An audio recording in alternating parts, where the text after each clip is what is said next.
Bruxelles, capitale de Flandre, de Belgique et d'Europe. Ville cosmopolite, industrielle, commerciale, dense, touristique, en construction, bref active, fort fréquentée, en plein développement et en permanence sous stress, est également une des capitales les plus vertes d'Europe.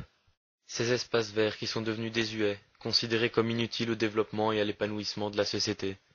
Ces endroits presque oubliés de nos jours par les habitants qui vivent au sein de la même ville, que cette vague de stress a emporté loin des rivages de ce calme, de cet apaisement de l'âme vers l'éternel mouvement de la marée, un va-et-vient perpétuel incontrôlable, ou plutôt imposé.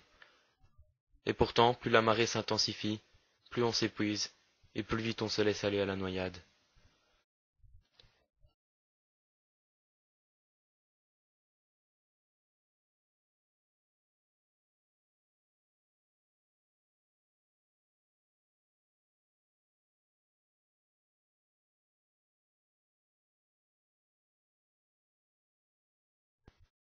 Dans cette même ville, à Nederovre-Rembeek, une commune paisible, où verdure est presque synonyme de culture, passent également les ravages d'une modernité à la fois constructrice et destructrice.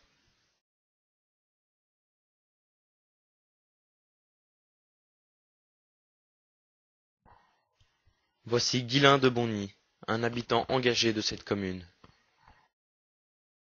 Les transformations qui ont lieu à Neder-Overembeek, notamment pour les logements, font en sorte qu'il y a non seulement le déboisement qui a été nécessaire pour créer les nouvelles habitations, mais il y a aussi le fait que ces habitations n'ont pas été prévues avec les infrastructures qui devaient les accompagner, que ce soit au niveau de la mobilité, au niveau de l'enseignement. C'est un long combat que je mène déjà depuis 1973 et maintenant on continue le combat malgré la zone industrielle, malgré les difficultés qu'on a avec les nouvelles infrastructures.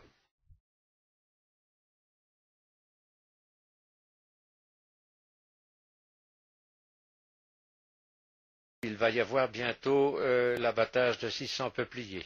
On va pouvoir créer à partir de là et en rachetant quelques parcelles de pouvoir faire alors un espace vert, une forêt urbaine qui serait de 47 hectares. Donc c'est quelque chose d'assez considérable et qui permettrait alors d'avoir une attraction pour le tourisme vers notre quartier où il y a des tas de choses très intéressantes que tout le monde ignore. Je fais partie de la promenade verte de Neder-Overembeek et dans nos statuts, il est stipulé que nous voulons travailler dans le sens du développement durable, c'est-à-dire aussi bien au niveau économique, social et environnemental. La promenade verte, c'est à la fois une ASBL qui a été créée en 1989, mais c'est aussi toute une action qui se fait par rapport aux espaces verts, au maillage bleu. Au départ, on constatait qu'il y avait des chemins, des servitudes qui commençaient à disparaître et qu'il fallait absolument sauver. Et ces servitudes, en les reliant entre elles, faisaient qu'on pouvait faire une promenade verte. Et ça permettait d'aller d'un espace vert à l'autre et de pouvoir ainsi, quelque part, sauver aussi ces espaces verts. Certaines de ces aires vertes sont intouchables, ou du moins intouchées, et résistent au déboisement et à la construction massive. Des zones où les gens peuvent encore se promener, se ressourcer, s'amuser, ou laisser jouer et circuler librement leurs chiens.